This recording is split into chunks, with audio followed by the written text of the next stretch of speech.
आप उनका previous year question paper ज़रूर उठा के देखिएगा। भारतीय संविधान से जुड़े हुए आपको सवाल हर बार हर एग्ज़ाम में देखने के लिए मिलेंगे।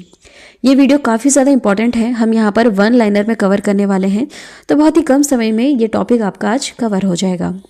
तो चलिए शुरू करते हैं आज के इस टॉपिक को, भारतीय संविधान टॉपिक को। देखिए, वर्तमान समय में संविधान में 22 भाग हैं। कितने भाग हैं याद रखिएगा, 22 भाग हैं। 395 अनुच्छेद है, 395 अनुच्छेद हैं और 12 अनुसूचियां हैं। ध्यान दीजिएगा, काफ़ी ज़्यादा इंपॉर्टेंट। हर बार आप सुनते होंगे कि नया एक संशोधन हुआ है, नया संशोधन हुआ है, तो क्या चेंजेस आया है भारतीय संविधान में। शुरू से ही देख रहे हैं हम, 395 अनुच्छेद पहले भी थे, अभी भी हैं, तो बदलाव कहाँ पर आते हैं, ध्यान से सुनिएगा।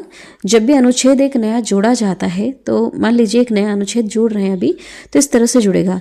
368 के क में जोड़ दिया जाएगा, या फिर क पहले से ही है तो उसको ख में जोड़ दिया जाएगा। इस तरह से जोड़े जाते हैं। तो आप देखेंगे 395 अनुच्छेद पहले भी थे और अभी भी हैं, इसमें कोई बदलाव नहीं आता है। 22 भाग पहले भी थे, अभी भी हैं। 395 अनुच्छेद पहले भी थे, अभी भी हैं। और 12 अनुसूचियाँ, पहले 8 अनुसूचियाँ थी। जब ये बनके तैयार हुआ था हमारा भारतीय संविधान, तब 8 अनुसूचियाँ थी। अब कितनी अनुसूचियाँ हैं, 12 अनुसूचियाँ हैं, याद रखिएगा। ठीक है, तो इसमें अनुच्छेद में बदलाव नहीं होते हैं। बदलाव कहाँ होते हैं, क घ घ इसमें जोड़ दिया जाता है। 395 पहले भी था, अभी भी है और फ्यूचर में भी रहेगा। चलिए अब शुरू करते हैं। देखिए, हम इसे एक साथ नहीं पढ़ सकते, एक साथ हमें चीज़ें नहीं समझ में आएंगी, तो इन्हें भागों में बांटा गया है। भागों में इसको बांटा गया है। जैसे भाग 1 जो है, इस तरह से टोटल अभी कितने भाग हैं, 22 भाग हैं। ठीक है, तो भाग 1 में क्या लिखा हुआ है, अनुच्छेद 1 से लेकर 4 इसमें डाल दिए गए हैं अनुच्छेद। और भाग 1 क्या कहता है कि संघ एवं उसका राज्य क्षेत्र के बारे में आपको इसमें पढ़ने के लिए मिलेगा। भाग ए में आपको संघ एवं उसका राज्य क्षेत्र के बारे में पढ़ने के लिए मिलेगा, जो अनुच्छेद 1 से लेकर 4 तक इसमें उल्लेखित है। चलिए देखिए, अनुच्छेद 1 क्या कहता है, पहला वाला क्या कहता है, संघ और उसके राज्य क्षेत्र। ये जो हमारा भारत देश है, इसके बारे में इसमें लिखा हुआ है कि जो ये भारत देश है, यह राज्यों का संघ है। अनुच्छेद पहला कहता है। अनुच्छेद दूसरा क्या कहता है, इसमें नए राज्यों की स्थापना का प्रावधान है। नए राज्य इसमें हम कर सकते हैं। तीसरा अनुच्छेद कहता है कि राज्यों की सीमा और नाम में परिवर्तन का प्रावधान है।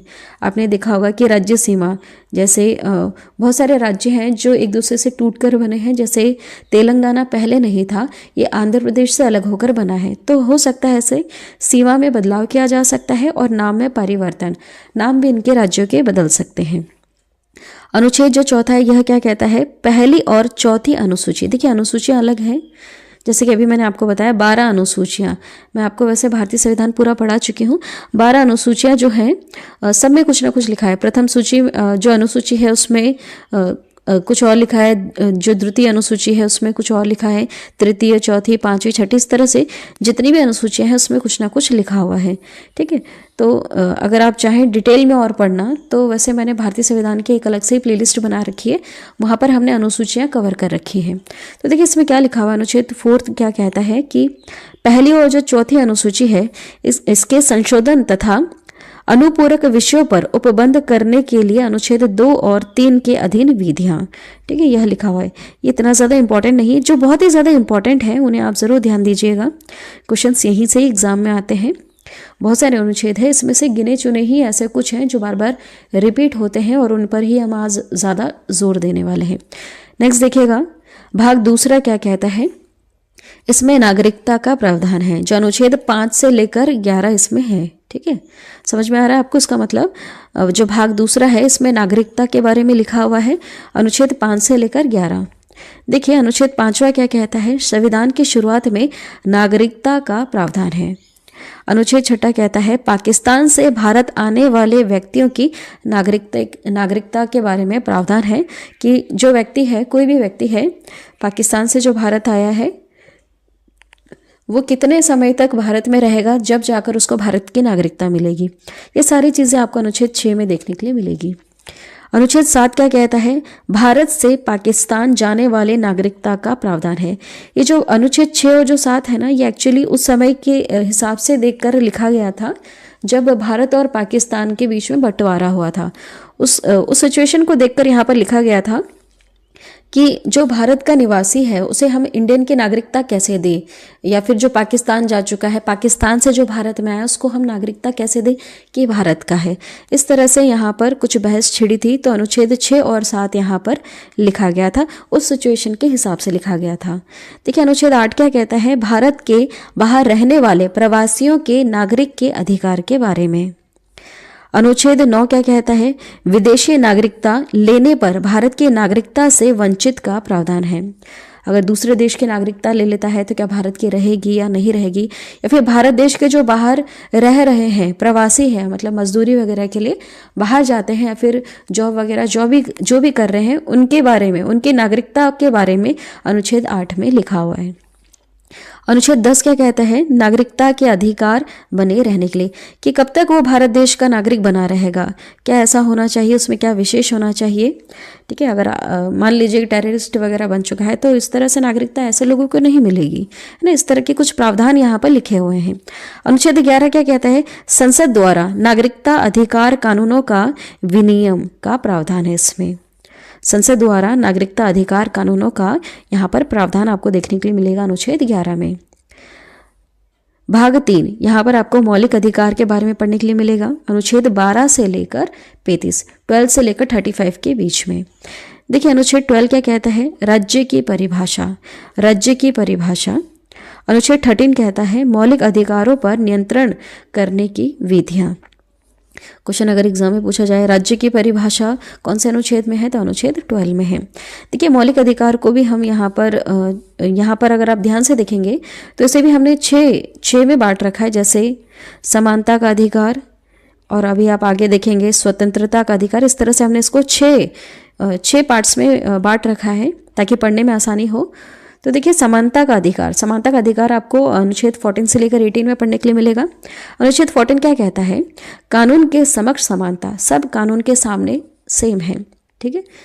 अनुच्छेद 15 कहता है धर्म, जाति, लिंग, जन्म स्थान आदि के आधार पर भेदभाव नहीं होगा। अनुच्छेद 16 कहता है कि लोक नियोजन के अवसरों में सभी को समानता मिलेगी। अनुच्छेद 17 कहता है अस्पृश्यता का अंत, जो पहले किया जाता था उसका अंत हो गया है, अब ऐसा नहीं कर सकते। ठीक है, अगर ऐसा होता है तो यहाँ पर भी कानून बने हुए हैं। अनुच्छेद 18 कहता है उपाधियों का अंत, पहले उपाधियाँ दी जाती थी, अंग्रेज वगैरह उपाधि देते थे। ठीक है, जैसे आपने बहुत सारी उपाधियाँ सुनी होंगी, किसी को सर की उपाधि मिली है, इस तरह से कुछ अलग अलग से टाइटल्स दिए जाते थे ना, वो सारी चीज़ें अब नहीं हैं, अब इनका अंत हो चुका है। नेक्स्ट देखिएगा, अभी हम उसी में ही पढ़ रहे हैं, ध्यान दीजिएगा, अभी हम भाग 3 में ही पढ़ रहे हैं। भाग 3 में जो दूसरा पार्ट है स्वतंत्रता का अधिकार, अब हम इसमें पढ़ेंगे। अनुच्छेद 19 से लेकर 22 क्या कहता है। अनुच्छेद 19 कहता है कि बोलने और अभिव्यक्ति की आज़ादी है। देखिए इसमें भी बहुत सारे हैं, 19 इसमें ABCD से लेकर आपको G तक पढ़ने के लिए मिलेगा। अनुच्छेद 19 का ये क्या कहता है, बोलने की स्वतंत्रता, अभिव्यक्ति की स्वतंत्रता है इसमें। अनुच्छेद 19 का B कहता है शांतिपूर्वक बिना हथियारों के कहीं पर इकट्ठा आप हो सकते हैं। जैसे आपने देखा होगा धरना दे देते हैं बहुत सारे लोग, डॉक्टर्स धरना दे देते हैं, या फिर ऑटो रिक्शा वाले, या फिर बहुत सारे ऐसे हैं जो धरना देते हैं, तो ऐसा कर सकते हैं, लेकिन शांतिपूर्वक होना चाहिए और बिना हथियारों के होना चाहिए। ठीक है। अनुच्छेद 19 का C क्या कहता है, संगठन या संघ बनाने की स्वतंत्रता है।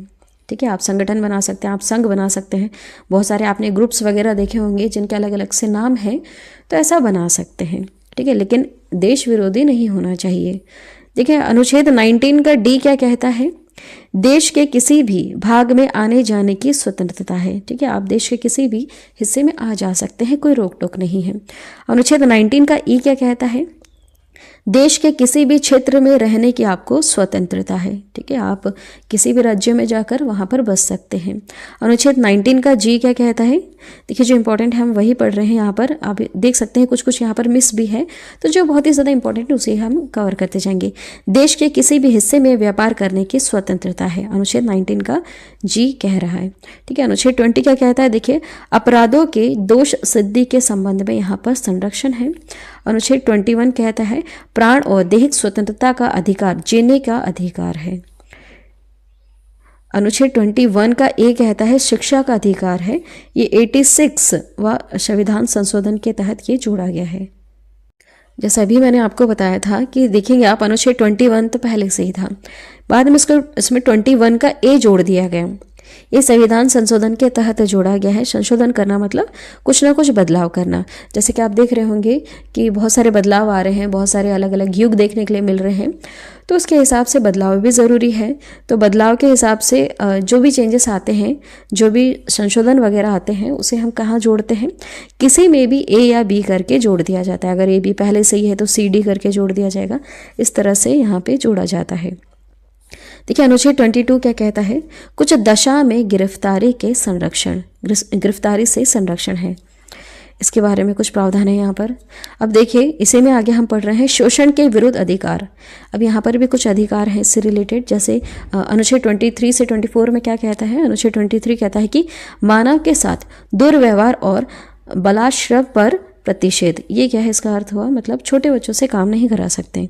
अनुच्छेद 24 क्या कहता है, कारखानों आदि भारी काम में 14 वर्ष से कम आयु के बच्चों पर प्रतिषेध। छोटे बच्चों को आप ऐसे जोखिम भरे कारखानों में इनका आप प्रयोग नहीं कर सकते हैं, आप इनसे मजदूरी नहीं करवा सकते हैं।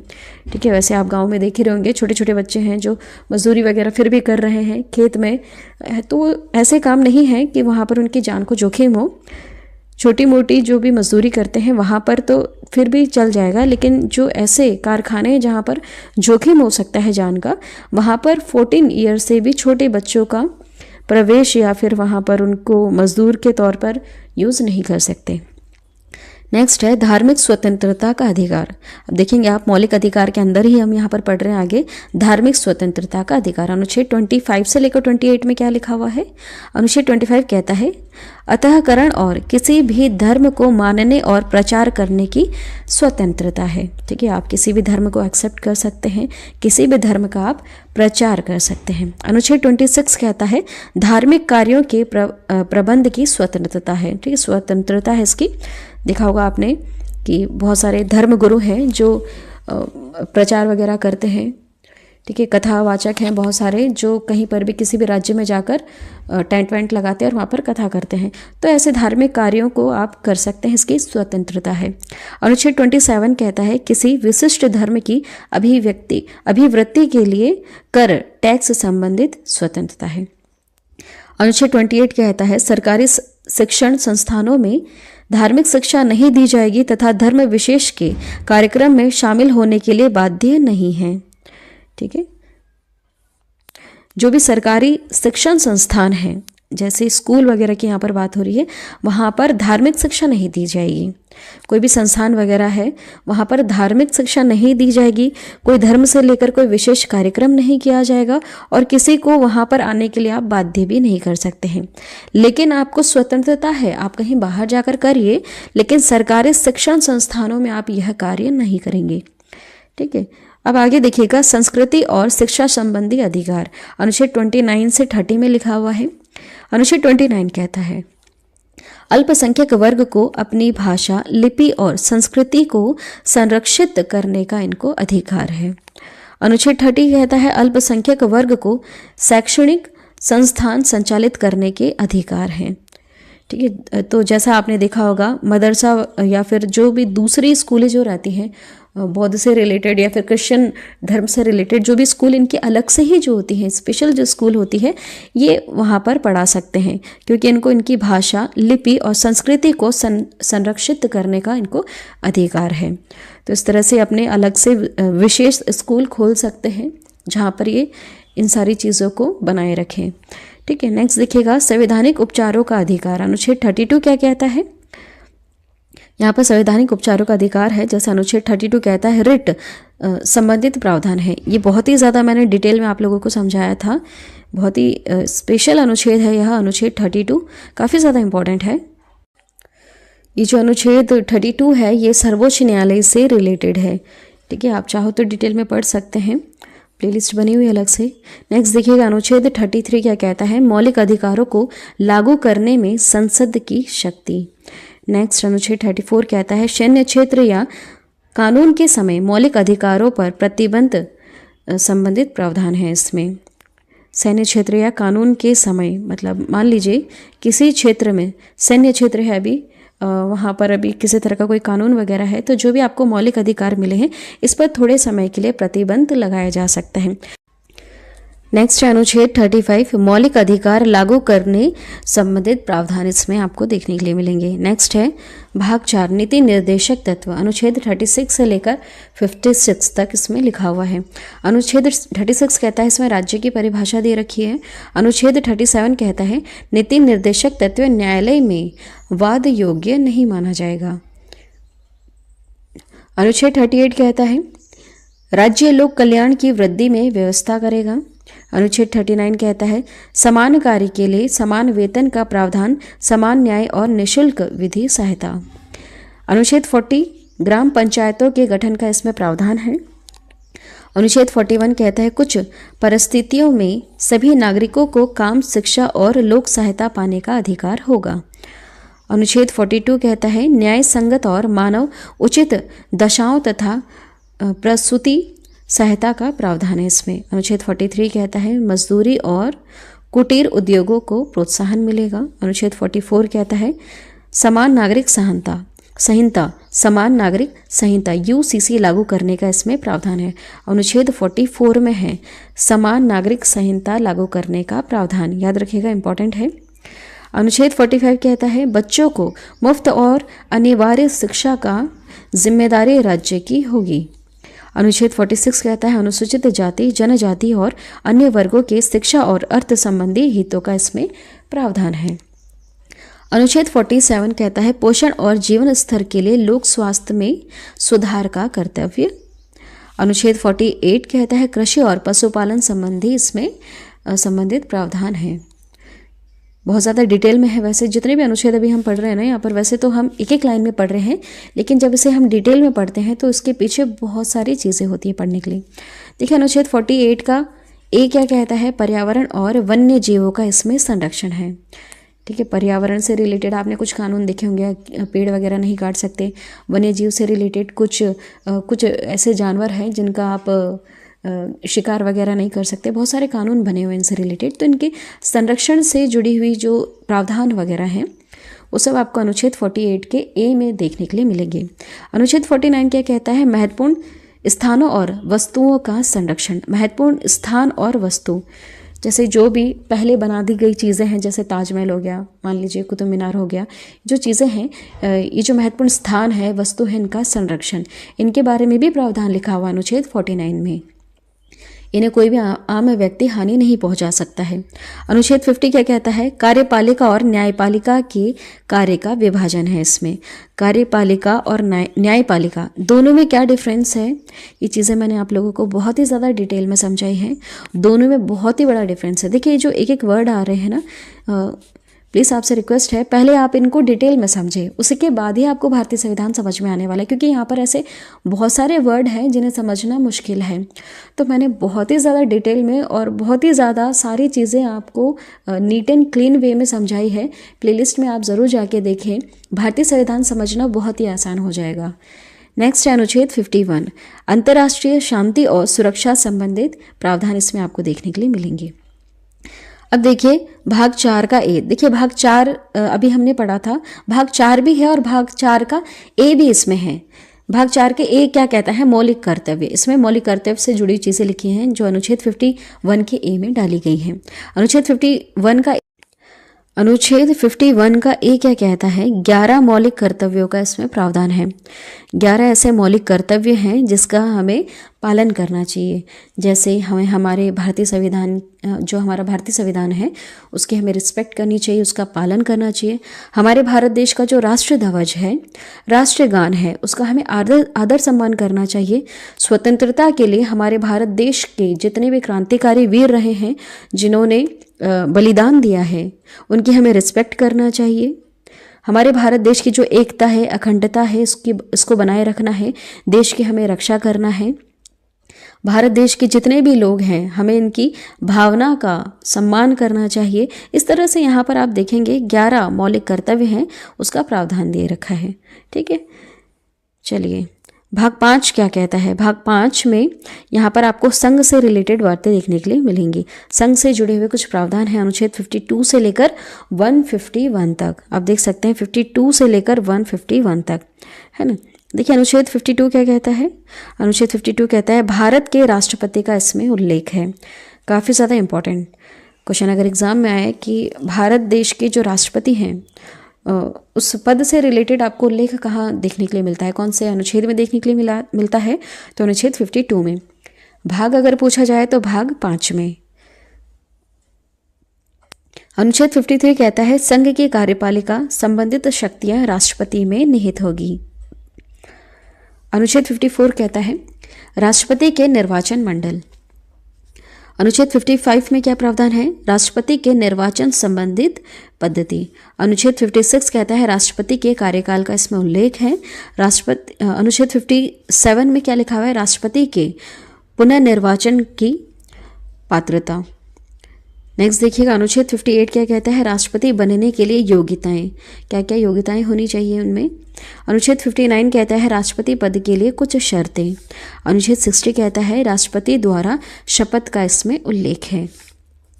अनुच्छेद 61 कहता है राष्ट्रपति पर महाभियोग संबंधित प्रावधान है। महाभियोग मतलब राष्ट्रपति को पद से भी हटाया जा सकता है। तो इसकी क्या प्रोसेस है वो सब आपको अनुच्छेद 61 में पढ़ने के लिए मिलेगा। अनुच्छेद 62 क्या कहता है? राष्ट्रपति पद की रिक्ति को भरने के लिए निर्वाचन का समय और आकस्मिक रिक्ति को भरने वाले व्यक्ति का कार्यकाल निर्धारित किया गया है। ठीक है, 6 माह के लिए करीबन। इसका अर्थ क्या हुआ? देखिए मान लीजिए राष्ट्रपति जो हैं अभी हमारे भारत देश के, मान लीजिए अगर ऐसी कोई सिचुएशन आती है कि कहीं बाहर चले गए या फिर अभी इस पद को संभालने के लिए वो फिट नहीं है, किसी तरह की कोई बीमारी हो गई है उन्हें या फिर मान लीजिए कि उनकी मृत्यु हो चुकी है, तो ऐसे में तत्काल में क्या कर सकते हैं? तत्काल तो निर्वाचन नहीं हो सकते, तो 6 महीने के लिए जो अभी वर्तमान में उपराष्ट्रपति है वो राष्ट्रपति पद को संभाल सकते हैं। ठीक है, इस तरह से कुछ यहाँ पर प्रावधान देखने के लिए मिलता है अनुच्छेद 62 में। अनुच्छेद 63 कहता है उपराष्ट्रपति के पद का इसमें उल्लेख है। अनुच्छेद 63 में उपराष्ट्रपति के पद का उल्लेख है, याद रखिएगा, मोस्ट इम्पॉर्टेंट अनुच्छेद। नेक्स्ट है अनुच्छेद 64, भारत का उपराष्ट्रपति राज्यसभा का पदेन सभापति होता है, याद रखिएगा। अनुच्छेद 65 क्या कहता है? आकस्मिक स्थिति में राष्ट्रपति नहीं होने की स्थिति में उपराष्ट्रपति राष्ट्रपति के तौर पर कार्य करेगा। अभी मैंने ये बताया आपको, मान लीजिए ऐसी कोई सिचुएशन आती है कि राष्ट्रपति अभी अपना पद नहीं संभाल सकते या फिर राष्ट्रपति है ही नहीं, ठीक है, तो उपराष्ट्रपति राष्ट्रपति के तौर पर कार्य करेंगे। अनुच्छेद 66 क्या कहता है? उपराष्ट्रपति का निर्वाचन संबंधित इसमें प्रावधान है। अनुच्छेद 67 में उपराष्ट्रपति के कार्यकाल का उल्लेख देखने के लिए मिलता है। अनुच्छेद 68 में उपराष्ट्रपति पद की रिक्ति को भरने के लिए निर्वाचन का समय और आकस्मिक रिक्ति को भरने के वाले व्यक्ति का कार्यकाल निर्धारित किया गया है 6 माह के लिए। सेम वही है, अगर मान लीजिए उपराष्ट्रपति नहीं है तो इनके पद को संभालने के लिए जो भी व्यक्ति आएगा वो सिर्फ 6 माह के लिए ही कार्य करेगा, उसके बाद तो निर्वाचन करना ही पड़ेगा। अनुच्छेद 69 क्या कहता है? उपराष्ट्रपति की शपथ का इसमें उल्लेख है। अनुच्छेद 70 कहता है अन्य किसी आकस्मिकता में राष्ट्रपति के कर्तव्य का निर्वहन। अनुच्छेद 71 कहता है राष्ट्रपति और उपराष्ट्रपति के निर्वाचन संबंधित विषय यहाँ पर आपको देखने के लिए मिलेंगे। अनुच्छेद 72 में राष्ट्रपति द्वारा क्षमादान की शक्ति है। इसका अर्थ क्या हुआ? जैसे कि आपने कई बार न्यूज़ में पढ़ा होगा कि किसी को फांसी की सज़ा मिली थी लेकिन राष्ट्रपति ने उनकी सज़ा को माफ़ कर दिया और उम्र कैद में उसको तब्दील कर दिया। इस तरह से हमारे राष्ट्रपति के पास पावर है, क्षमादान करने की शक्ति है। कई बार हुआ भी है ऐसा। अनुच्छेद 73 में क्या प्रावधान है? संघ की कार्यपालिका शक्ति के विस्तार का इसमें उल्लेख देखने के लिए मिलता है। अनुच्छेद 74 में राष्ट्रपति को सलाह देने के लिए मंत्रिपरिषद का उल्लेख है इसमें।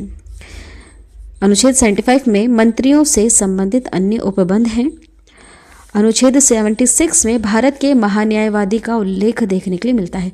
मोस्ट इम्पॉर्टेंट, इसे याद रखिए। अनुच्छेद 76 में भारत के महान्यायवादी का उल्लेख है। अनुच्छेद 77 में भारत सरकार के कार्य का संचालन संबंधित उल्लेख है। अनुच्छेद 78 में राष्ट्रपति को जानकारी देने के लिए प्रधानमंत्री के कर्तव्य के बारे में कुछ ना कुछ प्रावधान लिखा हुआ है। अनुच्छेद 79 में संसद के गठन का उल्लेख है। ठीक है, संसद हमारा कैसे होगा? हमारा भारत देश का जो संसद है इसके 3 महत्वपूर्ण अंग हैं। कौन कौन से? लोकसभा है, राज्यसभा है और राष्ट्रपति हैं देश के। इससे मिलकर हमारा देश का जो संसद बना है वो कुछ इस प्रकार बना है। इस तरह से कुछ स्ट्रक्चर देखने के लिए मिलता है। लोकसभा, राज्यसभा और देश के राष्ट्रपति, ये इसके महत्वपूर्ण अंग हैं। और 2 सदन कौन से हैं? लोकसभा, राज्यसभा। अनुच्छेद 80 क्या कहता है? राज्यसभा का इसमें उल्लेख है, याद रखिए, वेरी इंपॉर्टेंट। अनुच्छेद 81 क्या कहता है? लोकसभा का उल्लेख। अनुच्छेद 80 में राज्यसभा का उल्लेख है, अनुच्छेद 81 में लोकसभा का उल्लेख है, याद रखिए। अनुच्छेद 82 क्या कहता है? प्रत्येक जनगणना के बाद सीटों का पुनः समायोजन। अनुच्छेद 83 कहता है संसद के सदन की अवधि का उल्लेख है। इसमें जो भी हमारे जो संसद का जो सदन है, जैसे लोकसभा है, राज्यसभा है, इनकी अवधि का इसमें उल्लेख है। मतलब कि कितने साल के लिए ये बना रहेगा, कितने साल बाद इनके जो व्यक्ति हैं वहाँ पर जितने भी चुने गए सांसद वगैरह हैं वो कितने समय बाद बदल दिए जाएंगे। इस तरह से कुछ उल्लेख यहाँ पर लिखा हुआ है। अनुच्छेद 84 में संसद की सदस्यता के लिए योग्यता है। मतलब जो संसद का जो सदस्य बन रहा है उसमें क्या योग्यताएं होनी चाहिए? वह देश का नागरिक होना चाहिए, दिवालिया ना हुआ हो, मतलब डिस्टर्ब टाइप नहीं होना चाहिए। इस तरह से है। यहाँ पर ग्रेजुएशन की कोई बात नहीं कर रखी है, बस एज यहाँ पर निर्धारित कर रखी है। ग्रेजुएशन से कोई लेना देना नहीं है, बस मेंटली डिस्टर्ब नहीं होना चाहिए और देश का नागरिक होना चाहिए। क्रिमिनल रिकॉर्ड्स के बारे में भी यहाँ पर कुछ नहीं लिखा हुआ है, इसलिए आपने देखा होगा कि संसद या फिर जो भारतीय जो हमारा संसद है उसमें लोकसभा, राज्यसभा में आपको बहुत सारे ऐसे लोग भी देखने के लिए मिलेंगे। ठीक है। अनुच्छेद 85 में क्या लिखा हुआ है? संसद के सत्र, सत्रावहन और विघटन संबंधित इसमें उल्लेख है। संसद का सत्र कब कब लगेगा, कब इसको भंग किया जा सकता है, नहीं किया जा सकता है, वो सारी चीज़ें आपको अनुच्छेद 85 में देखने के लिए मिलेगी। अनुच्छेद 86 में राष्ट्रपति का संसद में अभिभाषण और संदेश भेजने का अधिकार है। हमारे जो राष्ट्रपति हैं वह बैठे बैठे संसद में वहाँ पर संदेश वगैरह भेज सकते हैं। अनुच्छेद 87 में राष्ट्रपति का विशेष अभिभाषण यहाँ पर उल्लेख देखने के लिए मिलता है। अनुच्छेद 87 में राष्ट्रपति का विशेष अभिभाषण। अनुच्छेद 88 में संसद के साधनों में मंत्री और महान्यायवादी के अधिकार के बारे में लिखा है। अनुच्छेद 89 में राज्यसभा का सभापति और उपसभापति का उल्लेख है। अनुच्छेद 90 देखिएगा, राज्यसभा के उपसभापति का पद रिक्त होना, परित्याग या पद से हटाए जाने का इसमें उल्लेख है। अनुच्छेद 91 क्या कहता है? सभापति के रूप में कार्य करने तथा कर्तव्य का पालन करने की उपसभापति या अन्य व्यक्ति की शक्ति का इसमें उल्लेख है। अनुच्छेद 92 में जब सभापति और उपसभापति को हटाने का संकलन विचाराधीन हो तब वह पीठासीन अधिकारी नहीं होंगे। नेक्स्ट है अनुच्छेद 93 कहता है लोकसभा के अध्यक्ष और उपाध्यक्ष का इसमें उल्लेख देखने के लिए मिलता है। ये भी इंपॉर्टेंट है, याद रखिएगा। लोकसभा के अध्यक्ष और उपाध्यक्ष का उल्लेख हमें कौन से अनुच्छेद में देखने के लिए मिलता है? अनुच्छेद 93 में। अनुच्छेद 94 क्या कहता है? अध्यक्ष और उपाध्यक्ष का पद रिक्त होना, पद त्याग या पद से हटाया जाना। अनुच्छेद 95 में अध्यक्ष के रूप में कार्य करने तथा कर्तव्य की पालना करने के लिए उपाध्यक्ष की शक्तियों का उल्लेख है। अनुच्छेद 96 कहता है जब अध्यक्ष या उपाध्यक्ष को हटाने का संकल्प विचाराधीन हो तब वे पीठासीन अधिकारी नहीं होंगे। इसका अर्थ क्या होता है? ये 2 बार आप लाइन पढ़ चुके हैं। देखिए, इसका अर्थ यह हुआ, मान लीजिए अभी जो लोकसभा के अध्यक्ष हैं उसको हटाने की बात चल रही है, या फिर जो उसके उपाध्यक्ष है उसको हटाने की बात चल रही है, तो जब ये इस तरह के हटाने का कोई संकल्प वगैरह विचाराधीन है तो ऐसे समय में ये लोकसभा के अध्यक्ष के रूप में कार्य नहीं कर सकते हैं। ठीक है। नेक्स्ट देखिएगा, अनुच्छेद 97 क्या कहता है? राज्यसभा के सभापति और उपसभापति तथा लोकसभा अध्यक्ष और उपाध्यक्ष के वेतन भत्ते के बारे में इसमें लिखा है।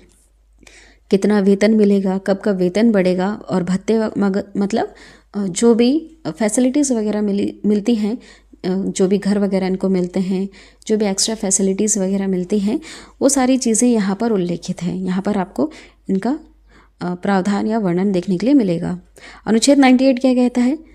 संसद के सचिवालय का उल्लेख है इसमें। अनुच्छेद 99 संसद सदस्य द्वारा शपथ का इसमें उल्लेख है।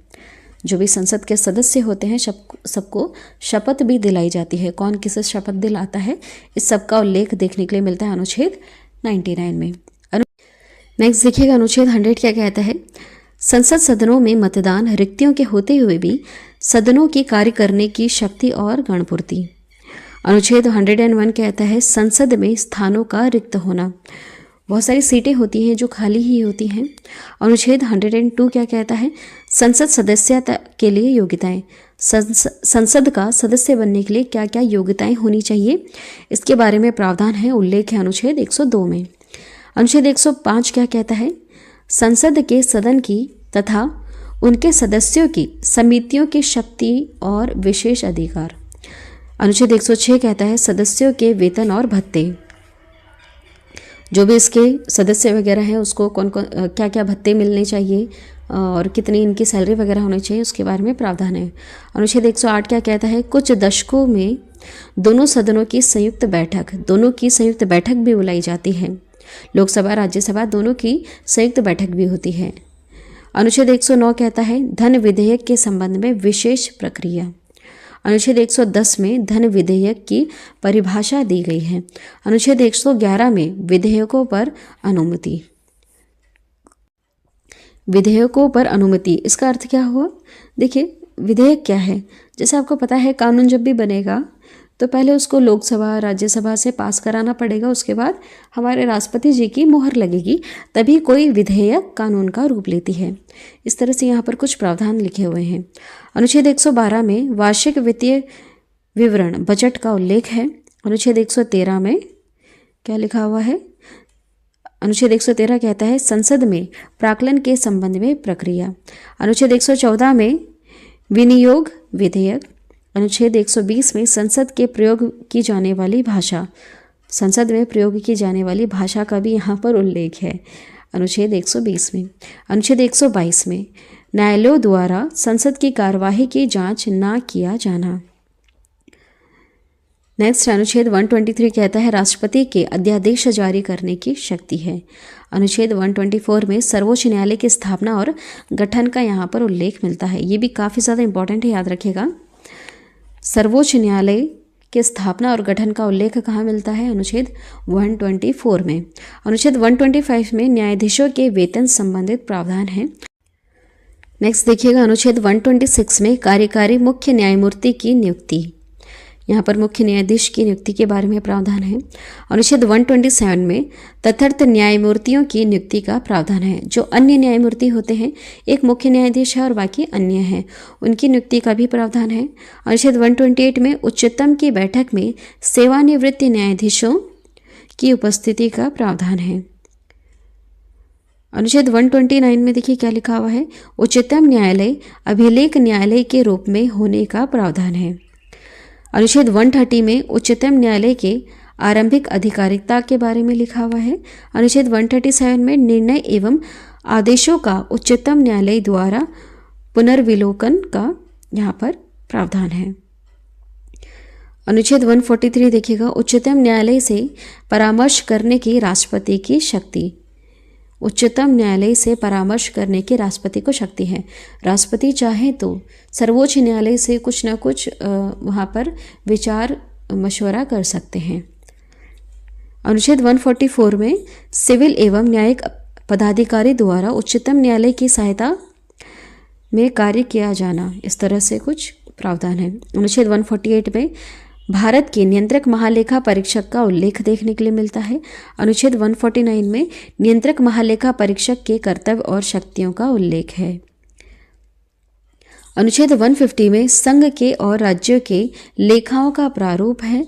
अनुच्छेद 151 में सपरीक्षा प्रतिवेदन के बारे में प्रावधान है। अब बात करते हैं भाग 6 की। इसमें राज्य से जुड़े हुए कुछ प्रावधान हैं। अनुच्छेद 152 से लेकर 237 तक राज्य से आपको देखने के लिए मिलेगा। उसके पहले अभी हम संघ के बारे में पढ़ रहे थे। संघ मतलब वहाँ पर अभी हम केंद्र शासित प्रदेश के बारे में पढ़ रहे थे। केंद्र शासित प्रदेश में हमारे राष्ट्रपति आते हैं, उपराष्ट्रपति आते हैं, प्रधानमंत्री आते हैं, संसद आता है। संसद में लोकसभा, राज्यसभा वो आता है, वो अभी हम पढ़ रहे थे संघ में। अब हम यहाँ पर राज्य की बात कर रहे हैं। राज्य में कौन आएगा, कौन आएगा, ध्यान से सोचिए। राज्य में कौन आता है, मुख्यमंत्री आता है, राज्यपाल आता है। वहाँ की जो संघ में जिस तरह से संसद होता है, राज्य में उस तरह से क्या होता है, विधानमंडल होता है। यहाँ पर विधानसभा होती है, विधान परिषद होता है। ठीक है, चलिए देखते हैं अनुच्छेद 152 क्या कहता है। इसमें राज्य की परिभाषा है।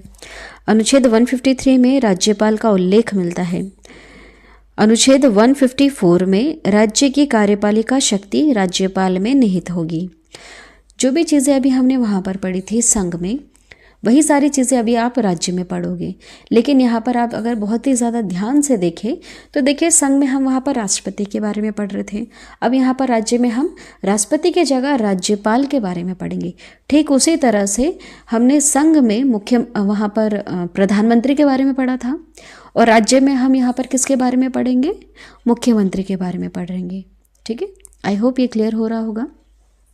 देखिए अनुच्छेद 155 क्या कहता है, राज्यपाल की नियुक्ति। राज्यपाल की नियुक्ति से रिलेटेड यहाँ पर प्रावधान है। राज्यपाल की नियुक्ति कौन करता है, कौन करता है, हमारे देश के राष्ट्रपति करते हैं। अनुच्छेद 156 में राज्यपाल का कार्यकाल लिखा हुआ है। ठीक है, वैसे कोई सीमा निर्धारित नहीं है यहाँ पर। जो हमारे भारत देश के राष्ट्रपति हैं उनके कहने पे ही और उनके मन के मुताबिक ही वह वहाँ पर किसी भी राज्य के राज्यपाल बने रह सकते हैं। जब चाहे तब राष्ट्रपति उनको वहाँ से हटा सकते हैं और दूसरे राज्य का राज्यपाल बना सकते हैं। अनुच्छेद 157 में राज्यपाल की योग्यताओं से जुड़ा हुआ प्रावधान है। अनुच्छेद 158 में राज्यपाल के पद की शर्तें हैं। अनुच्छेद 159 में राज्यपाल की शपथ का उल्लेख है, याद रखिएगा। अनुच्छेद 160 में कुछ आकस्मिकताओं में राज्यपाल के कृत्यों का निर्वहन है। अनुच्छेद 161 में राज्यपाल की क्षमादान संबंधित शक्तियां हैं। ठीक है, उसी तरह से जैसा अभी हमने राष्ट्रपति से जुड़ा हुआ पढ़ा था, राज्यपाल के पास भी ऐसी पावर है। नेक्स्ट देखिएगा, अनुच्छेद 162 में राज्य की कार्यपालिका शक्ति का विस्तार है। अनुच्छेद 163 में राज्यपाल की सहायता और सलाह के लिए मंत्री परिषद का उल्लेख है। देखिए, जो हमारे भारत देश के राष्ट्रपति हैं वो बहुत सारे ऐसे कार्य हैं जो बिना मंत्री परिषद के नहीं कर सकते। उनकी मतलब उनकी सहायता या फिर उनके जो भी विचार वगैरह हैं उनके बिना नहीं कर सकते हैं। ठीक उसी तरह से जो राज्य के राज्यपाल है, यह उसी राज्य की मंत्री परिषद की सलाह के बिना या सहायता के बिना बहुत सारे कार्य नहीं कर सकते हैं। इसलिए ऐसा कहते हैं कि देखा जाए तो पावरफुल कौन है, देश के प्रधानमंत्री हैं। लेकिन अगर ध्यान से भारतीय संविधान को हम पढ़े तो जो पावर्स हैं वो राष्ट्रपति के पास है, लेकिन उसका प्रयोग कौन कर रहा है, देश का प्रधानमंत्री कर रहा है। ठीक है, इसको समझने के लिए आपको ना बहुत ही ज़्यादा डिटेल में पढ़ना होगा। आगे देखिएगा, अनुच्छेद 164 में मंत्रियों के बारे में अन्य उपबंध हैं। नेक्स्ट है अनुच्छेद 165। इसमें राज्य का महाधिवक्ता, इनके बारे में कुछ प्रावधान है। राज्य का महाधिवक्ता क्या है, यह राज्य सरकार का वकील। राज्य सरकार के वकील, इनके खुद के भी वकील होते हैं, तो यह है राज्य सरकार का वकील, जिसे हम कहते हैं राज्य का महाधिवक्ता। ठीक उसी तरह से केंद्र सरकार के भी वकील हैं, उनका क्या नाम है, उन्हें हम मतलब क्या कहते हैं, उन्हें हम महान्यायवादी कहते हैं। ठीक है, ध्यान दीजिएगा, अभी हमने पढ़ा भी था ऊपर। नेक्स्ट अनुच्छेद 166 राज्य की सरकार के कार्य का संचालन है। अनुच्छेद 167 में राज्यपाल को जानकारी देने के संबंध में मुख्यमंत्री का कर्तव्य। राज्यपाल तक कुछ जानकारी पहुंचानी है तो ये कर्तव्य किसका है, राज्य के मुख्यमंत्री का। अनुच्छेद 168 क्या कहता है, राज्यों के विधानमंडलों के गठन का इसमें प्रावधान है। अभी मैंने बताया जो विधानमंडल है इसमें विधान परिषद भी होती है और विधान सभा होती है। विधान सभा तो हर राज्य में मिलेगी, लेकिन विधान परिषद हर राज्य में नहीं है। चाहे तो राज्य वहाँ पर गठित कर सकते हैं या फिर है तो उसको भंग कर सकते हैं, ऐसा कुछ उसमें प्रावधान भी है। ठीक है, अनुच्छेद 169 में राज्यों में विधान परिषदों का बनाना और भंग करना, इसके बारे में प्रावधान है। देखिए, कंपलसरी नहीं है कि हर राज्य में विधान परिषद बनाई ही जाएगी, नहीं, कंपलसरी नहीं है, राज्य पे डिपेंड करता है।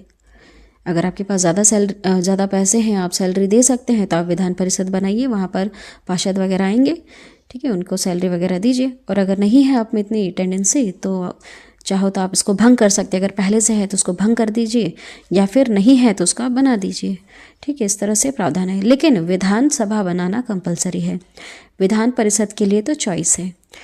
अनुच्छेद 170 क्या कहता है? विधानसभाओं के संरक्षण का उल्लेख है, ठीक है। उसी तरह से जैसे अभी हमने पढ़ा था ना, ऊपर संसद पढ़ा था, संसद में कौन कौन था?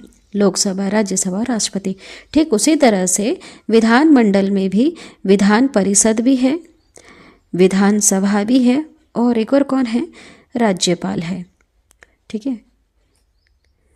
चलिए आगे देखिए, अनुच्छेद 170 क्या कहता है? विधानसभाओं के संरक्षण का इसमें उल्लेख है। किस तरह से बनेगी विधानसभा? इस तरह से लिखा हुआ है। अनुच्छेद 171 में विधान परिषदों के संरक्षण का उल्लेख है। अनुच्छेद 172 में राज्यों के विधानमंडलों की अवधि का उल्लेख है। अनुच्छेद 173 में विधानमंडल की सदस्यता की योग्यताओं के बारे में उल्लेख है। अनुच्छेद 174 में विधानमंडल के सत्र, सत्रावहन और विघटन के बारे में है, ठीक है। सेम उसी तरह से अगर आप थोड़ा कंपेयर करके चलेंगे, आपको एक चीज़ इसमें से अच्छी तरह से पढ़ना होगा, या तो आप केंद्र सरकार के बारे में अच्छे से पढ़ लें, या फिर आप राज्य सरकार के बारे में अच्छे से पढ़ लें। दोनों को आप कंपेयर कर दीजिएगा, आपको बड़ी ही आसानी से दोनों चीज़ें समझ में आ जाएंगी, ठीक है। नेक्स्ट देखिएगा, अनुच्छेद 173 में राज्यपाल का सदन में अभिभाषण और संदेश का अधिकार है। अनुच्छेद 176 में राज्यपाल का विशेष अभिभाषण। अनुच्छेद 177 में प्रावधान है सदन के बारे में मंत्री और महाधिवक्ता के अधिकार का। नेक्स्ट है अनुच्छेद 178 में विधानसभा के अध्यक्ष और उपाध्यक्ष, इसके बारे में लिखा हुआ है। अनुच्छेद 178 में प्रावधान है विधानसभा के अध्यक्ष और उपाध्यक्ष का पद रिक्त होना या पदत्याग या पद से इनको हटाया जाना, इसके बारे में कुछ प्रावधान है।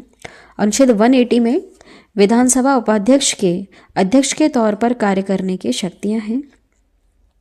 अनुच्छेद 181 में जब अध्यक्ष एवं उपाध्यक्ष को हटाने का प्रस्ताव हो तब वे पीठासीन अधिकारी नहीं होंगे। इसका अर्थ तो आप समझ ही गए होंगे, बताया है मैंने आगे, पहले ही बता दिया।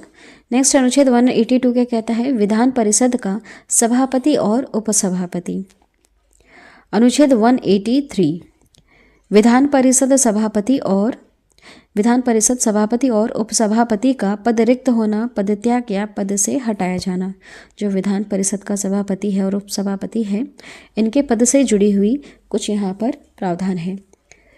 अनुच्छेद 184 में विधान परिषद के उपसभापति का सभापति के तौर पर कार्य करने की शक्ति है। मान लीजिए विधान परिषद के अभी सभापति नहीं है, तो जो उपसभापति है ये सभापति के रूप में कार्य कर सकते हैं। नेक्स्ट है अनुच्छेद 185। अनुच्छेद 185 क्या कहता है? जब सभापति और उपसभापति को हटाने का प्रस्ताव हो तब वे पीठासीन अधिकारी नहीं होंगे। अनुच्छेद 186 में अध्यक्ष और उपाध्यक्ष तथा सभापति और उपसभापति के वेतन और भत्ते के बारे में है। अच्छा, यहाँ पर आप कंफ्यूज तो नहीं हो रहे हैं, ध्यान से सुनिएगा। जो विधानसभा है वहाँ पर अध्यक्ष और उपाध्यक्ष होते हैं। विधान जो परिषद है वहाँ पर सभापति और उपसभापति होते हैं। थोड़ा सा इसको कंपेयर कर लेते हैं।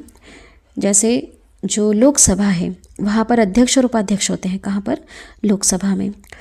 और जो राज्यसभा है वहाँ पर सभापति और उपसभापति होते हैं, ठीक है। तो राज्यसभा में जैसे जो सभापति है ये एक्चुअली होते कौन है? देश के उपराष्ट्रपति होते हैं, ठीक है। चलिए अभी वैसे हम बात किसकी कर रहे हैं? राज्य की बात कर रहे हैं यहाँ पर। तो यहाँ पर विधानसभा और विधान परिषद चल रही है। चलिए अनुच्छेद 187 में देखिएगा राज्य विधानमंडल का सचिवालय। अनुच्छेद 188 में विधानमंडल के सदस्य द्वारा शपथ का उल्लेख है। जो भी विधानमंडल के जो भी सदस्य होंगे, विधानमंडल मतलब इसमें विधानसभा भी आ गई, विधान परिषद भी आ गई, और देश के यहाँ पर राज्यपाल भी आ गए, तो इनके शपथ को लेकर यहाँ पर कुछ ना कुछ उल्लेख है। अनुच्छेद 189 क्या कहता है? सदन में मतदान रिक्तियों के होते हुए भी सदनों की कार्य करने की शक्ति और गणपूर्ति। चलिए आगे बढ़ते हैं। अनुच्छेद 190 कहता है विधानमंडल में स्थानों का रिक्त होना। हाँ, ऐसा हो सकता है, बहुत सारी जगहें होती हैं जो खाली होती हैं, हर सीट नहीं भरी होती है, कुछ ना कुछ खाली रह जाती है, तो उससे जुड़ा हुआ भी कुछ प्रावधान है। अनुच्छेद 191 विधानमंडल के सदस्यों की योग्यताएं। अनुच्छेद 192 कहता है सदस्यों की योग्यताओं से संबंधित प्रश्नों का विनिश्चय। अनुच्छेद 194 में उल्लेख है विधानमंडल और अन्य सदस्यों की शक्ति और विशेष अधिकार। अनुच्छेद 195 क्या कहता है विधानमंडल सदस्यों के वेतन भत्तों का इसमें उल्लेख है। इन्हें कितना वेतन मिलना चाहिए, वेतन के और ये जो भत्ता मिल रहा है इसके तौर में इनको क्या क्या सुविधाएं मिलना चाहिए, मेडिकल से रिलेटेड, गाड़ी वगैरह मिलती हैं इनको, घर वगैरह मिलते हैं, उससे रिलेटेड जो भी सुविधाएं होंगी उन सब का यहाँ पर वर्णन है अनुच्छेद 195 में। अनुच्छेद 199 कहता है विधानमंडल में धन विधेयक की परिभाषा। अनुच्छेद 200 में विधेयकों पर अनुमति। ठीक है, सेम वैसा ही है जैसा अभी हमने ऊपर पढ़ा था, विधेयकों पर अनुमति। इसमें क्या होगा, इसमें विधानसभा से पास होगा, कोई भी विधेयक आएगा विधानसभा से पास होगा, फिर विधान परिषद से पास होगा, उसके बाद राज्यपाल यहाँ पर मुहर लगाएंगे, उसके बाद कोई विधेयक कानून का रूप ले लेगा। अनुच्छेद 201 क्या कहता है विचारों के लिए आश्रित विधेयक। चलिए आगे बढ़ते हैं। अनुच्छेद 202 क्या कहता है वार्षिक वित्तीय विवरण, बजट विधानमंडल में बजट वगैरह पेश किए जाते हैं, उससे जुड़ा हुआ भी प्रावधान है। अनुच्छेद 203 क्या कहता है विधानमंडल में प्राक्कलन के संबंध में प्रक्रिया। अनुच्छेद 204 क्या कहता है विनियोग विधेयक। अनुच्छेद 207 क्या कहता है वित्तीय विधेयकों के बारे में विशेष उपबंध है। जो धन विधेयक होता है ना, उससे रिलेटेड अलग से ही विशेष प्रावधान दे रखा है। अनुच्छेद 213 क्या कहता है 213 राज्यपाल के अध्यादेश जारी करने की शक्ति। अनुच्छेद 214 कहता है राज्यों के लिए उच्च न्यायालय का प्रावधान है। ठीक है, राज्यों के लिए उच्च न्यायालय है और वहाँ पर हमने देखा था वहाँ पर सर्वोच्च न्यायालय थी। ठीक है, और यहाँ पर राज्यों में उच्च न्यायालय है। अनुच्छेद 215 क्या कहता है उच्च न्यायालय का अभिलेख न्यायालय होगा। चलिए आगे बढ़ते हैं। अनुच्छेद 216 कहता है उच्च न्यायालयों के गठन का उल्लेख है। इंपॉर्टेंट है, याद रखिएगा, उच्च न्यायालयों का गठन, इसका उल्लेख हमें कौन से अनुच्छेद में देखने के लिए मिलता है, अनुच्छेद 216 में। नेक्स्ट अनुच्छेद 217 उच्च न्यायालय के न्यायाधीश की नियुक्ति और उनके पद की शर्तें। अनुच्छेद 218 क्या कहता है सर्वोच्च न्यायालय से संबंधित कुछ उपबंध का उच्च न्यायालयों को लागू करना। सर्वोच्च न्यायालय से संबंधित कुछ उपबंध का उच्च न्यायालयों को लागू करना। देखेंगे आप यहाँ पर इनकी जो पावर होती है ना, ये एक्चुअली अलग अलग नहीं है, इनकी पावर्स इस तरह से कुछ डिस्ट्रीब्यूट है ऊपर से नीचे। जैसे यहाँ पर टॉप पर कौन है, सर्वोच्च न्यायालय है, उसके बाद आता है उच्च न्यायालय आता है जो राज्यों में है। ठीक है, इस तरह से इनकी पावर डिस्ट्रीब्यूट है। चलिए अनुच्छेद 219 में देखिएगा उच्च न्यायालय के न्यायाधीशों की शपथ के बारे में उल्लेख है। उच्च न्यायालय के जो भी न्यायाधीश होंगे उनको शपथ कौन दिलाएगा, शपथ के वक्त इन्हें क्या क्या करना होता है, उन चीज़ों का यहाँ पर उल्लेख है। अनुच्छेद 220 में स्थायी न्यायाधीश रहने के बाद अन्य विधि व्यवसाय पर रोक। अनुच्छेद 221 कहता है उच्च न्यायालय के न्यायाधीशों का वेतन, कितना इनको वेतन वगैरह मिलना चाहिए, यहाँ पर प्रावधान है। जितनी भी छोटी छोटी चीज़ें हो रही हैं हमारे भारत देश में, जो भी केंद्र सरकार करती है, जो भी राज्य सरकार करती है, पता है ये सारी चीज़ें भारतीय संविधान में लिखी गई हैं। बहुत ही छोटा छोटा लिखा हुआ है, ये सारी चीज़ें इन्हें फॉलो करना होता है, भारतीय संविधान का इन्हें पालन करना होता है, तभी एक आदर्श देश बन रहा है हमारा भारत देश। आदर्श देश तभी बनेगा अगर ये मनमानी करने लग जाएंगे। मान लीजिए उच्च न्यायालय अपना कार्य ठीक से नहीं कर रहा है, ये नहीं कर रहा है, वो नहीं कर रहा है, तो ऐसे में जो अर्थव्यवस्था है वो बिगड़ेगी। तो इन चीज़ों को लिखा गया है भारतीय संविधान में बहुत ही नीट एंड क्लीन तरीके से कि इनको फॉलो करोगे तभी हमारा भारत देश की जो अर्थव्यवस्था है वो सही चलेगी। ठीक है, तो आप देख सकते हैं यहाँ पर छोटी छोटी चीज़ें लिखी हुई हैं, इन सबको फॉलो करना होता है। ये चीज़ें केंद्र सरकार को भी फॉलो करनी है और राज्य सरकार को भी फॉलो करनी है। चलिए आगे देखिए।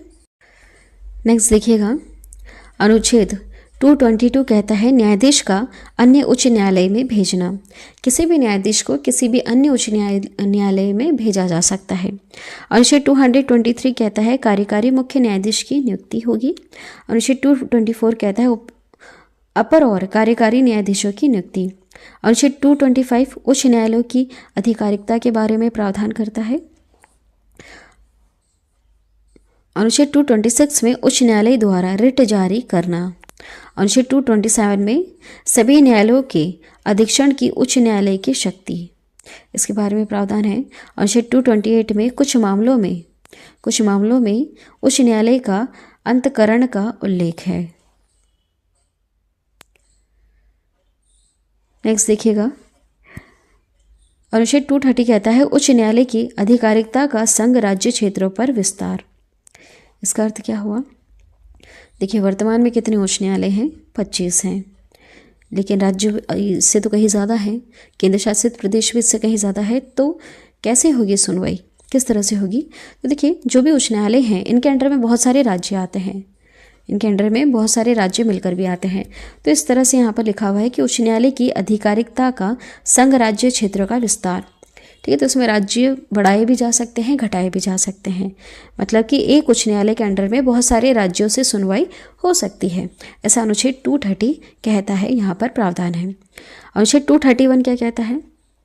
2 या अधिक राज्यों के लिए एक ही उच्च न्यायालय की स्थापना की गई है, ऐसा है। अनुच्छेद 233 कहता है जिला न्यायाधीशों की नियुक्ति का प्रावधान है। आगे बढ़ते हैं। अनुच्छेद 235 कहता है अधीनस्थ न्यायालय पर नियंत्रण। चलिए आगे चलते हैं। भाग 8 क्या कहता है? संघ राज्य क्षेत्र। अनुच्छेद 239 से 242 तक। अनुच्छेद 239 कहता है संघ राज्य क्षेत्रों के प्रशासन का उल्लेख इसमें देखने के लिए मिलता है। अनुच्छेद 240 में कुछ संघ राज्य क्षेत्रों के लिए भी विनियम बनाने की राष्ट्रपति की शक्ति है। अनुच्छेद 241 कहता है संघ राज्य क्षेत्रों के लिए उच्च न्यायालयों का प्रावधान है। संघ राज्य क्षेत्र का अर्थ क्या हो? यहाँ पर केंद्र शासित प्रदेश की हम यहाँ पर बात कर रहे हैं।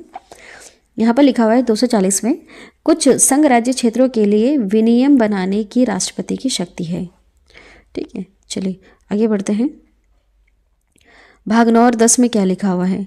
भाग 9 में अनुच्छेद 243 कहता है पंचायतों का इसमें उल्लेख है। अनुच्छेद 244 में अनुसूचित क्षेत्र और जनजाति क्षेत्रों का प्रशासन, इसके बारे में प्रावधान है।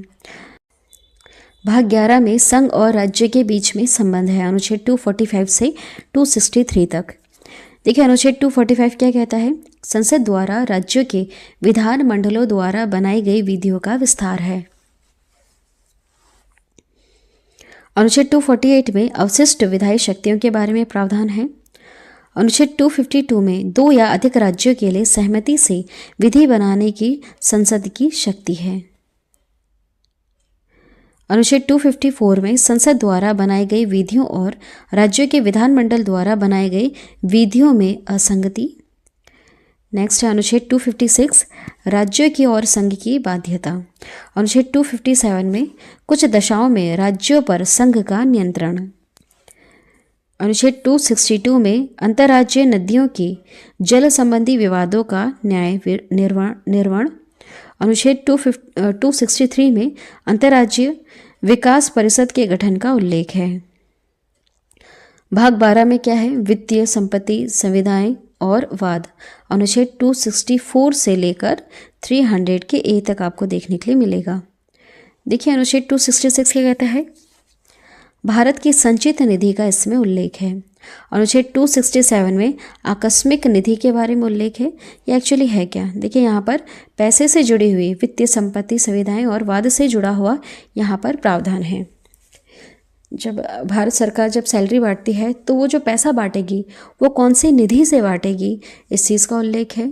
जितने भी वहाँ पर मान लीजिए राष्ट्रपति हैं, उपराष्ट्रपति, इनको जो पैसा मिलेगा, वेतन भत्ते मिलेंगे, वो सब कौन सी निधि से इनको पैसे मिलेंगे, वो सारी चीज़ें यहाँ पर आपको देखने के लिए मिलेगी। ठीक है, यहाँ पर इसका उल्लेख प्रावधान किया गया है। अनुच्छेद 267 में आकस्मिक निधि। अनुच्छेद 275 में कुछ राज्यों को संघ से अनुदान मिलना। कुछ राज्यों को संघ से अनुदान मिलेगा, यहाँ पर केंद्र से भी उनको पैसा मिलेगा कुछ राज्यों को। अनुच्छेद 276 में वृत्तियों, व्यापार, आजीविका और नियोजन पर कर, टैक्स लगाना। वैसे सरकार के पास पैसा कहाँ से आता है? वो टैक्स लगाती है, आम जनता पर टैक्स लगाती है और उससे जो भी उनको थोड़ा थोड़ा करके पैसा मिलता है वो धीरे धीरे करके बहुत ज़्यादा बड़ी अमाउंट बन जाता है और उसी का ही आगे यूज़ करते हैं, वापस ये वैसे जनता पर ही यूज़ कर देते हैं। ठीक है, रोड वगैरह बन जाती है, डैम्स वगैरह बन जाते हैं, तो ये सब करोड़ों जो खर्च करते हैं वो सब पैसे कहाँ से आते हैं? ये जनता से ही आते हैं, जनता के लिए ही इन पे वापस लुटा दिया जाता है। देखिए अनुच्छेद 280 में वित्त आयोग का उल्लेख है, अनुच्छेद 281 में वित्त आयोग की सिफारिशें, अनुच्छेद 292 में भारत सरकार द्वारा उधार लेना, भारत सरकार उधार लेती है। इसका बहुत बड़ा एग्जाम्पल है आपके सामने, पाकिस्तान सरकार के बारे में आप सुन ही रहे होंगे न्यूज़ में। ठीक है, भारत सरकार वैसे नहीं लेती है इतना उधार, लेकिन आप देख रहे होंगे हमारे जो पड़ोसी देश हैं श्रीलंका पर देखिए कितना सारा उधार है ना। इस तरह से जो छोटे छोटे देश हैं आसपास उन पर बहुत सारा उधार है, ये उधार ले लेते हैं दूसरे देशों से, इस तरह से कर सकते हैं।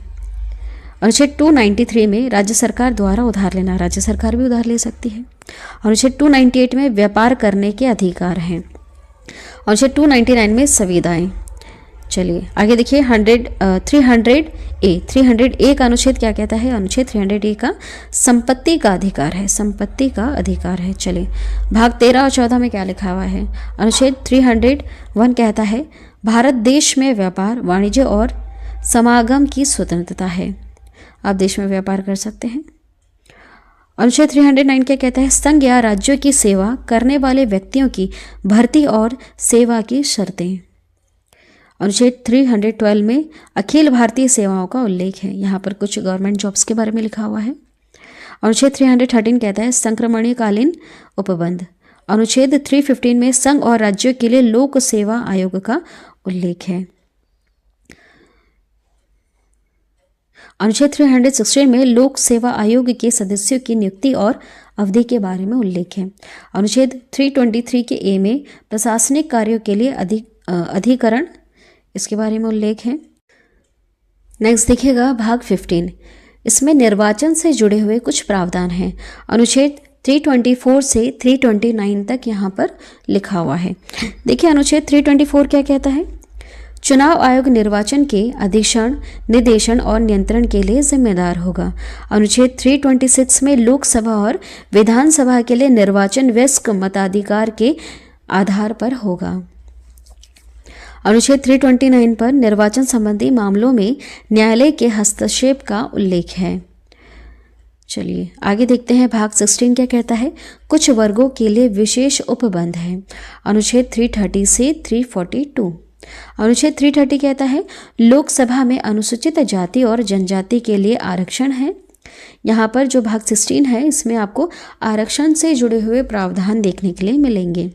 अनुच्छेद 331 में लोकसभा में आंग्ल भारतीय समुदाय का प्रतिनिधित्व, पहले था अब तो वैसे समाप्त कर दिया गया। अनुच्छेद 332 में विधानसभा में अनुसूचित जातियों और जनजातियों के लिए आरक्षण है। अनुच्छेद 333 में विधानसभा में आंगन भारतीय समुदाय का प्रतिनिधित्व। देखिए अनुच्छेद 338 में अनुसूचित जाति SC के लिए राष्ट्रीय आयोग का उल्लेख है। अनुच्छेद 338 के ए में लिखा हुआ है अनुसूचित जाति ST के लिए राष्ट्रीय आयोग। अनुच्छेद 338 के बी में अन्य पिछड़ा वर्ग OBC के लिए राष्ट्रीय आयोग। अनुच्छेद 341 अनुसूचित जातियां SC के बारे में लिखा हुआ है। अनुच्छेद 342 में अनुसूचित जनजातियां ST के बारे में प्रावधान है। भाग 17 में देखिएगा राज्य भाषा का उल्लेख है। अनुच्छेद 343 से 351। अनुच्छेद 343 में संघ की राज्यभाषा का उल्लेख है। 344 में राज्यभाषा के संबंध में आयोग और संसद की समिति का वर्णन है। अनुच्छेद 345 में राज्यों की राज्यभाषा है। अनुच्छेद 346 में संघ और राज्य या दो राज्यों के बीच पत्राचार की राज्यभाषा। अनुच्छेद 348 में उच्चतम न्यायालय और उच्च न्यायालय में प्रयोग की जाने वाली भाषा का उल्लेख है। अनुच्छेद 351 में हिंदी भाषा के विकास के लिए निर्देश। चलिए अनुच्छेद यहाँ पर आगे बढ़ते हैं हम आगे। भाग 18 में आपात उपबंध से जुड़े हुए कुछ प्रावधान हैं। अनुच्छेद 352 से लेकर 360 तक। अनुच्छेद 352 में आपातकाल की घोषणा का उल्लेख है। वेरी इंपॉर्टेंट और कई बार एग्जाम में आ चुका क्वेश्चन, याद रखिएगा। आपातकाल की घोषणा का उल्लेख कौन से अनुच्छेद में है? 352 में। अनुच्छेद 353 में आपातकाल की घोषणा का प्रभाव। अनुच्छेद 356 में राज्य में राष्ट्रपति शासन का उल्लेख है। राज्यों में राष्ट्रपति शासन लगता है ना, उसका उल्लेख कहाँ मिलता है? 356 में। अनुच्छेद 358 में आपातकाल के दौरान अनुच्छेद 19 के उपबंधों का निलंबन का उल्लेख है। इसमें जो भी अनुच्छेद 19 में लिखा हुआ है उसका यहाँ पर निलंबन, यहाँ पर मतलब कि आपातकाल के दौरान ये सारी चीज़ें जो भी वहाँ पर स्वतंत्रता से जुड़ा हुआ लिखा हुआ था कुछ, अनुच्छेद 19 में आपने देखा था, हमने ABCD करके G तक पढ़ा था, वहाँ पर